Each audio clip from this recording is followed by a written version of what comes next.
Buletin 1.30 10 September bersama saya Marsilah Hassan. Tajuk utama tengah hari ini. Anwar senarai pendek 3 kerusi untuk dipertimbang. Jack Ma berundur pada September 2019.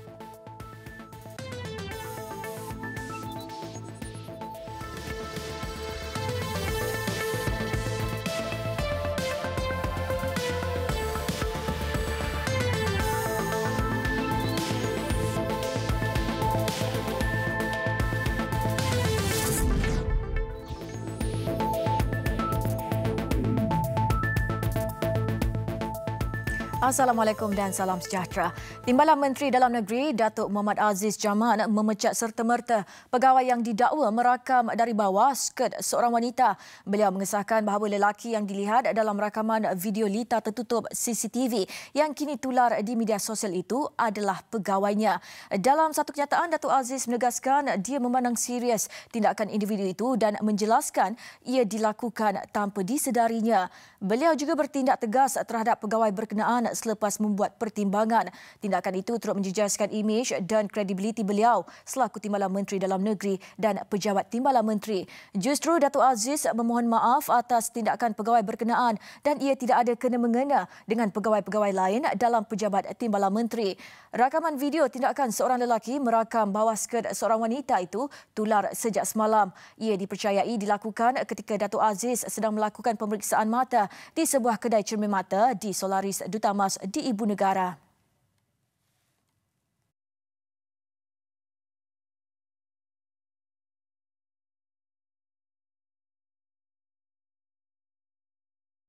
Polis dalam pada itu mengesahkan menerima satu laporan berhubung kejadian tidak senonoh itu. Ketua Polis Kuala Lumpur, Datuk Seri Mazlan Lazim berkata, kes berkenaan disiasat di bawah Seksyen 509 Kanun Keseksaan dan Seksyen 14 Akta Kesalahan Kecil 1955 Kurungan Akta 336. Beliau turut menasihatkan orang ramai agar tidak menyebarkan video berkenaan kerana ia masih dalam siasatan.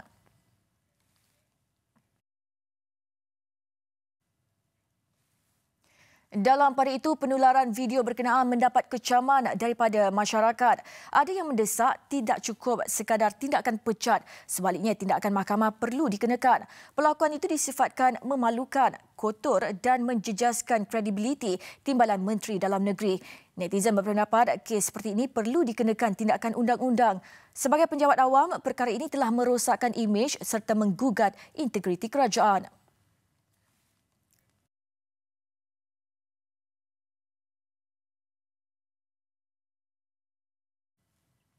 Pengasas dan pengerusi firma perdagangan elektronik terbesar Alibaba Group Holding Limited, Jack Ma, akan meletak jawatan setahun dari sekarang iaitu pada 10 September 2019.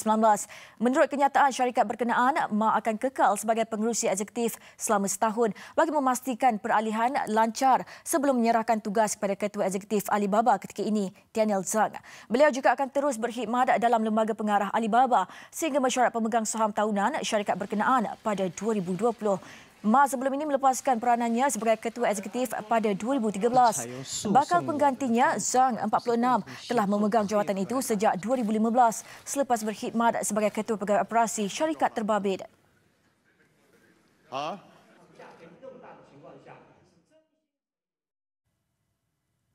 Raptai penuh istiadat mengarak panji-panji yang di Pertuan Agong diadakan di Dataran Pahlawan Negara Putrajaya pagi tadi. Istiadat diadakan sempena sambutan ulang tahun Hari Keputeraan Rasmi Sultan Muhammad ke-5 yang akan diadakan Rabu ini. Raptai perbarisan menyaksikan 5 panji-panji diarak iaitu panji-panji Regimen Askar Melayu Diraja, Regimen Ranger Diraja, Kor Amor Diraja, Tentera Laut Diraja Malaysia dan Tentera Udara Diraja Malaysia. Acara perbarisan terdiri daripada 28 pegawai dan 550 anggota lain-lain pangkat diketuai Pegawai Memerintah Batalion Pertama Regimen Askar Melayu Diraja, Lieutenant Colonel Muhammad Razif Osman.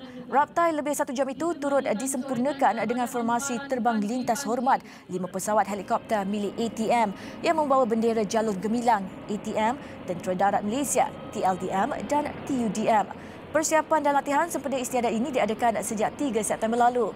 Istiadat mengarap panji-panji adalah satu penghormatan dan lambang kemegahan, semangat dan ketaatsetiaan ATM terhadap raja dan negara.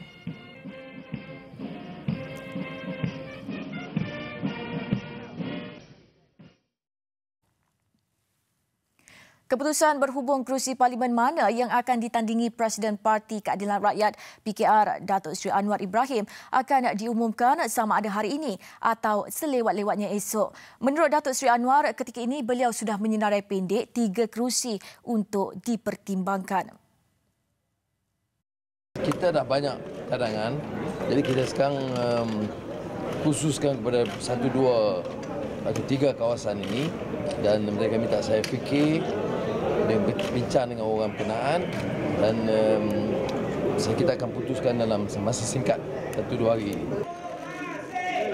Beliau berkata demikian pada Majlis Amanat Reformasi sempena ulang tahun ke-20 PKR bersama pimpinan dan ahli PKR Negeri Sembilan di Tampin lewat petang semalam. Turut hadir Menteri Besar Negeri Sembilan yang juga pengerusi PKR Negeri Aminuddin Harun. Sebelum ini dalam siri jelajah Amanat Reformasi di Sarawak, Datuk Seri Anwar menafikan akan bertanding kerusi pandan yang kini dipegang isterinya Datuk Seri Dr. Wan Azizah Wan Ismail atau kerusi Permatang Pauh yang pernah beliau duduki dan kini dipegang anak beliau Nurul Izzah. Setiausaha Agung PKR Datuk Saifuddin Nasution Ismail pula berkata kerusi parlimen bakal ditandingi Datuk Seri Anwar Ibrahim akan diumumkan Rabu ini.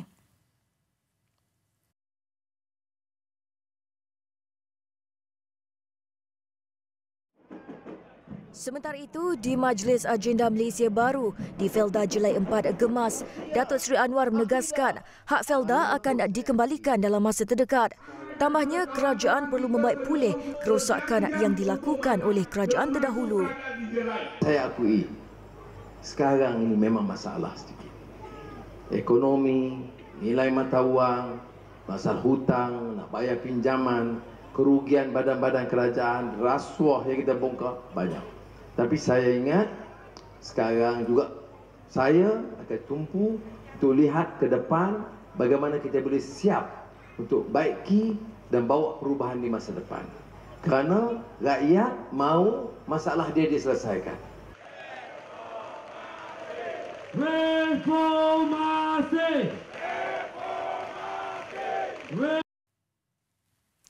Keadaan pantai di 5 daerah di Selangor masih terkawal dan tiada sebarang limpahan air berlaku di pesisir pantai berikutan fenomena air pasang yang berlaku hari ini. Menurut kenyataan Unit Pengurusan Bencana Negeri Selangor, ban ataupun benting kepada pesisir pantai kukuh dan berada dalam keadaan baik. Dalam pada itu, tiada amaran banjir dikeluarkan Jabatan Bomba dan Penyelamat.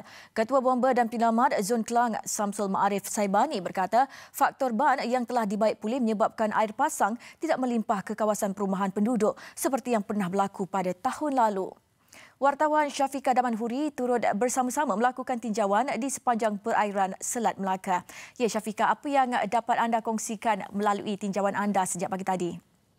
Ya, Marsila, susulan daripada air pasang besar, saya hari ini bersama dengan Jabatan Bomba dan Penyelamat Zon Kelang di mana kami melakukan tinjauan di beberapa kawasan di persekitaran Selat Melaka. Dan untuk itu saya bersama dengan Ketua Bomba dan Penyelamat Zon Kelang, Tuan Samsul Ma'arif Saibani. Jadi Tuan, boleh Tuan kongsikan sebenarnya berapa lokasi yang telah kita tinjau untuk air pasang besar pada hari ini, Tuan? Okey, pihak kita Jabatan Bomba dan Penyelamat Malaysia Daerah Kelang telah membuat tinjauan beberapa lokasi daripada sempadan kapal hinggalah membawa ke Pelabuhan Barat dan juga Pulau Indah, iaitu kawasan-kawasan yang kita dapat lawati adalah kawasan Jeti Tok Muda yang terletaknya stesen Janakuasa Sultan Salihuddin, Jeti Perpat, Kampung Teluk Gong, Pelabuhan Utara, Pelabuhan Barat dan juga Pelabuhan Selatan,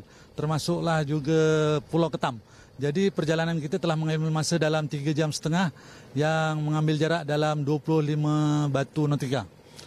Untuk pemantauan daripada arah laut ke darat, melihat kesan-kesan ataupun adakah unsur-unsur yang boleh menyebabkan berlakunya air pasang besar ini masuk ke dalam kampung-kampung di sekitar kawasan Kelang.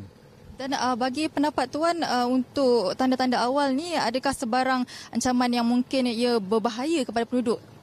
Untuk buat masa sekarang, kita mendapati tidak ada begitu banyak ancaman sebab sepanjang pesisiran pantai di kawasan Kelang ini terdapat banyak pokok-pokok kayu bakau yang dapat memampan ataupun menahan air daripada terus menolak ban di sepanjang pesisiran pantai di daerah Kelang. Jadi ianya salah satu fungsi yang turut memberikan peranan untuk mengelakkan ban itu terhakis dengan lebih cepat ataupun tampanan ombak yang lebih kuat apabila berlakunya ribut ataupun angin yang kencang. Baik, terima kasih Tuan dan juga Jabatan Bomba dan Penyelamat kerana bersama dengan Buletin 130. Jadi Marsila, seterusnya selepas ini keadaan air laut dalam keadaan surut, namun akan mula pasang pada sekitar jam 4 petang nanti. Saya kira itu saja yang dapat saya kongsikan buat ketika ini. Kembali bersama rakan setugas di Sri Pentas. Terima kasih Syafiqah Damanhudi. Baik, di Sabak Bernam pula, penempatan sementara kepada penduduk yang mungkin terjejas sedang disiapkan. Kita terus saja ke sana bersama wartawan kami, Wan Zairul Azri. Bagaimana keadaan di sana, Wan? Assalamualaikum dan salam sejahtera. Ya, masihlah ketika ini saya berada di Pejabat Tanah, iaitu Pejabat Daerah dan Tadah Sabak Bernam yang dijadikan bilik gerakan untuk fenomena air pasang besar di daerah ini. Menurut Unit Pengurusan Bencana Negeri Selangor, ketinggian paras air laut dijangka mencecah 5.5 meter akan berlaku di persisiran pantai Selangor. Bagaimanapun, ketinggian paras air direkodkan di Bagan Datuk Perak yang juga menjadi penanda aras bagi laut di Sabak Bernam. Pada jam 5.30 pagi tadi dicatatkan pada ketinggian 3.2 meter, manakala pada jam 12.17 tengah hari tadi air laut dicatatkan pada paras 0.5 meter. Sejak keberadaan saya di Sabak Bernam ni pada jam 5 pagi lagi, saya sempat melakukan tinjauan di beberapa kawasan di Sabak Bernam, iaitu di kawasan Pantai Bagan Nakhoda Omar, Sungai Air Tawar, Sungai Lang dan juga Tebuk Mendeling. Rata-rata penduduk yang saya temui sudah bersiap sedia dan melakukan persiapan untuk berpindah jika diminta untuk berbuat demikian. Menurut penduduk, jika boleh saya kongsikan, Masyud Mohamed dan juga Muhammad Nur Hassan, kali terakhir kawasan mereka di Kampung Sungai Air Tawar dilanda banjir adalah pada tahun 2016. Mereka memberitahu saya bahawa mereka sudah melakukan persediaan dengan mengasingkan dokumen penting seperti kad pengenalan dan juga sijil lahir, termasuk pakaian di tempat mudah yang untuk diambil, selain meletakkan barangan elektrik dan juga perkakas di kawasan yang lebih tinggi.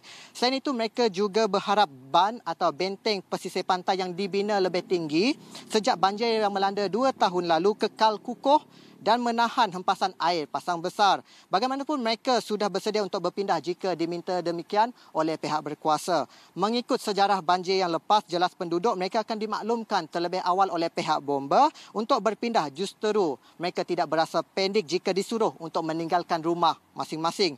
Selain itu, saya juga sempat meninjau satu daripada 3 pusat penempatan banjir di Sabak Bernam ini, iaitu di Dewan Parit Baru Sungai Air Tawar. Ia masih ditutup namun akan dibuka jika dalam keadaan bersedia jika ada mangsa dipindahkan di Dewan itu. Itu saja yang boleh saya kongsikan buat waktu ini. Saya Wan Zairul Azri, Wan Muhammad Sudin. Kita kembali bersama Masila di Sri Pentas. Baik, terima kasih Wan Zairul Azri. Di Kuala Langat, penduduk kampung bersiap sedia menghadapi fenomena berkenaan yang berkemungkinan menyebabkan banjir. Namun ia tidak menjadi masalah kerana penduduk sudah bersiap sedia dengan membina tembok agar air laut tidak membanjiri halaman rumah. Bagi penduduk, mereka sudah biasa dengan fenomena air pasang besar ini dan membuat persiapan awal. Semenjak tembok batu dibina oleh kerajaan negeri, mereka boleh menarik nafas lega apabila ia membantu mengurangkan air naik hingga ke rumah. Dia tengok pada masa-masa dia lah. Tapi paling kurang pun dia pada berkulali lah selalunya. Kalau yang normal pun. Kalau dia besar tu, besar lagi lah. Mana dia akan dalam paha-paha lutut boleh lah. Dia, rumah ada kacau? Rumah ada kadang dia sampai kawasan pangkal pokok je lah. Masa ni belum sampai rumah. Semenjak ada batu tembok ni, tak naik rumah lah. Belum ada betul besar lagi. Persiapan yang biasa tu macam kita jaga lah. Bangunan rumah tu mana yang rendah, kita naikkan sikit je lah. Dan lepas tu kita punya timing tidur pun, kita boleh target kan pukul apa dia pasang. Kita jaga awal lah pukul 5 pagi. Kalau dia naik pukul 7, pukul 5 pagi kita dah standby lah. kita datang dekat pantai tengok macam mana. Kalau rasa ada kemungkinan jauh lagi, baru kita akan bergerak lah. Kalau tak ada, kita just tunggu lah. Nenek buat persiapan lah. Memang macam kain baju apa semua letak tempat tinggi, air pasang besar kan. Tapi kalau ada teranakkan ayam apa-apa, larilah ayam-ayam tu semua. Aduh, hai. Dulu masa nenek belum sambung rumah ni, air naik sampai ke laman. Sejak dia orang dah, kerajaan dah benteng taruh batu tu kan kat belakang. Alhamdulillah, syukur pada Allah, air tak naik lagi. Daerah Kuala Langat, Klang, Sepang, Kuala Selangor dan Sabak Bernam kini diletakkan dalam persediaan peringkat tinggi bagi menghadapi fenomena air pasang besar kerana berisiko tinggi mengalami banjir sekiranya berlaku angin kencang dan hujan lebat.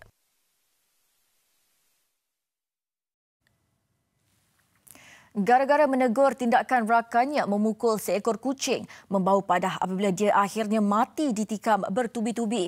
Kejadian membabitkan seorang lelaki warga Myanmar di sebuah rumah kongsi di kawasan kilang di Seksyen 32, Kota Kemuning, Shah Alam, Selangor malam tadi. Difahamkan ketika kejadian sekitar jam 9 malam itu, mangsa berusia 20-an sedang minum bersama 3 lagi rakan. Bagaimanapun, teguran mangsa terhadap seorang daripada rakannya yang dipercayai memukul seekor kucing mencetuskan pertengkaran. Mangsa dikatakan ditikam dan ditebui mati di depan pintu luar rumah mereka. Pemeriksaan forensik mendapati terdapat beberapa kesan tikaman di dada mangsa dan pisau juga masih tertusuk di badan. 3 suspek berjaya ditahan sejurus kejadian. Mayat mangsa dikenali sebagai PPY dihantar ke Hospital Tengku Ampuan Rahimah Klang. Kes disiasat mengikut Seksyen 302 Kanun Keseksaan.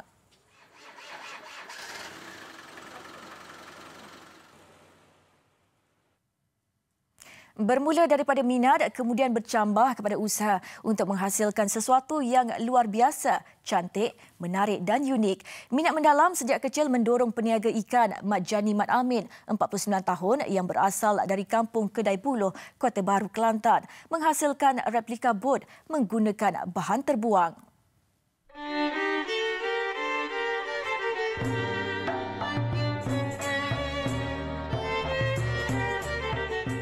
Bapa kepada 4 orang anak ini mula mencipta replika bot ketika berusia 10 tahun. Jika dahulu Mak Jani hanya menggunakan pelampung dan gabus sebagai bahan utama, kini dia mula menggunakan kayu pulai kerana mudah dibentuk. Idea menghasilkan replika bot pula diperoleh berdasarkan pemerhatiannya melihat bot yang melalui sungai di depan rumahnya. Menurut Mak Jani, kelebihan menjadi seorang nelayan ketika berusia 18 tahun membuatkan dia mampu menghasilkan replika bot nelayan seperti bot asal dan setiap fungsi yang ada pada bot sebenar. Bahan-bahan yang digunakan juga dari benda yang terbuang. Cermin dia ni kaca bekas jagung ni. Kaca bekas jagung. Ni cermin ni. Ni botol plastik air apa? CBA ah. Ni. Ni CBA ni. Lepas tu ni shampoo botol shampoo shampoo habis-habis ni. Shampoo. Ni sport ring ni, mesin ni sport ring kereta budak. Ni sport ring kereta budak ni. Ni lampu panjang ni. Lampu panjang ni kapas korek lingo tu. Mat Jani dibantu oleh 2 anaknya yang juga meminati hasil seni itu. Karya paling besar rekaan Mat Jani adalah kapal layar bersaiz 1.5 meter yang mengambil masa lebih kurang 2 bulan untuk disiapkan. Jadi puas hatilah kita buat, jadi tenang. Tidak fikir kita tidak gelai, mana kita tupu ke sesuatu benda kita buat ni. Antara replika lain yang dihasilkan termasuk pukat jerut dan pukat tunda, feri, sampan dan bot penambang. Mat Jani kini memiliki 40 buah replika bot dan dijadikan sebagai koleksi pribadi.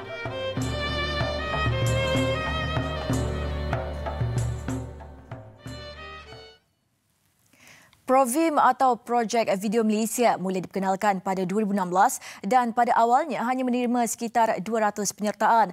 Pada tahun ini, Provim semakin mendapat sambutan apabila pihak penganjur menerima hampir 500 video penyertaan sepanjang Ogos lalu. Inilah pacuan saya untuk terus terbang. Apa masalah? Lantang bersuara menuju kedamaian. Mulut you banyak busuk. Selepas membuka penyertaan hampir sebulan, 10 video terbaik untuk projek Video Malaysia atau Provim 2018 sudah pun dipilih. 10 video berkenaan mula dipertontonkan kepada umum mulai hari ini. Pemarkahan menerusi video dengan like tertinggi bakal dinobatkan sebagai pemenang video paling popular Provim 2018. 10 video ini juga bakal diadili oleh juri-juri profesional untuk penentuan juara, naib juara, tempat ketiga dan sagu hati. Provim 2018 menawarkan keseluruhan hadiah wang tunai bernilai hampir RM100,000. Buat julung kalinya juga sebagai menghargai komitmen tinggi para peserta lain yang tidak termasuk dalam senarai 10 video terbaik. Pihak penganjur turut memilih 61 video penyertaan yang membawa mesej tepat serta mempunyai kualiti penerbitan video yang memuaskan untuk tontonan orang ramai. Video-video ini boleh ditonton menerusi laman web extra.com.my/provim. Provim 2018 adalah penganjuran kali ketiga unit berita digital rangkaian TV Media Prima Berhad bertujuan menyebarkan rasa sayang dan cinta kepada negara menerusi penghasilan video. Inilah pacuan saya untuk terus terbunuh. Apa masalah? Tak tahulah bro. Mesin rosak ke? Beralih ke laporan luar negara, pihak berkuasa Perancis masih giat menjalankan siasatan di lokasi serangan di Paris yang menyebabkan 7 orang cedera. Setakat ini, motif kejadian masih belum dikenal pasti. Menurut pihak polis, siasatan awal mendapati kejadian tiada kaitan dengan serangan pengganas. Dalam insiden lewat malam semalam, seorang lelaki warga Afghanistan menyerang dan mencederakan orang awam di hadapan sebuah panggung wayang. Mangsa yang cedera termasuk 2 pelancong warga Britain.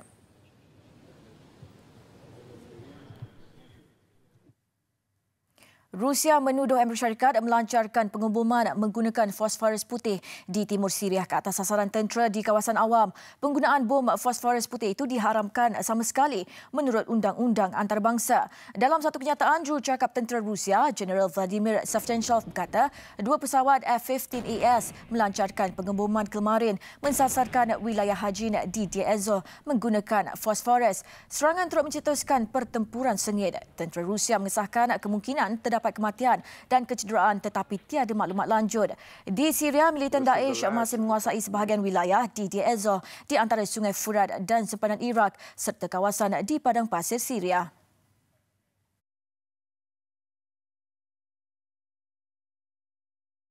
Laporan sukan.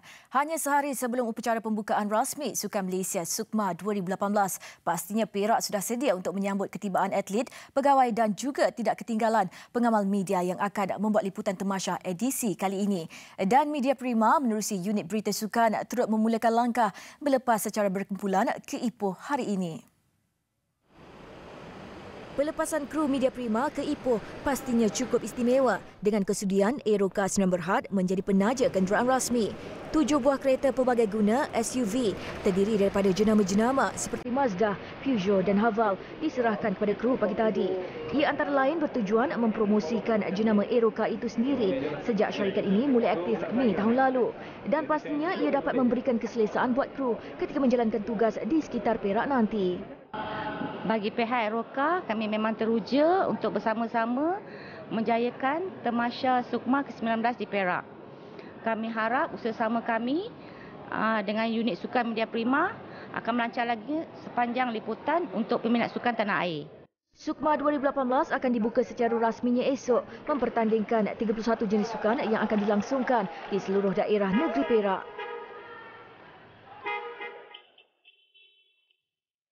Buletin 1.30 berakhir di sini. Ambil kesempatan hari ini untuk anda meluangkan masa beriadah bersama keluarga. Kami tinggalkan anda dengan visual pengunjung dipercayai di Pantai Batu Miri yang digemparkan dengan kehadiran buaya sesat. Teruskan menonton TV3. Saya Marcella Hassan, salam hormat dan Assalamualaikum.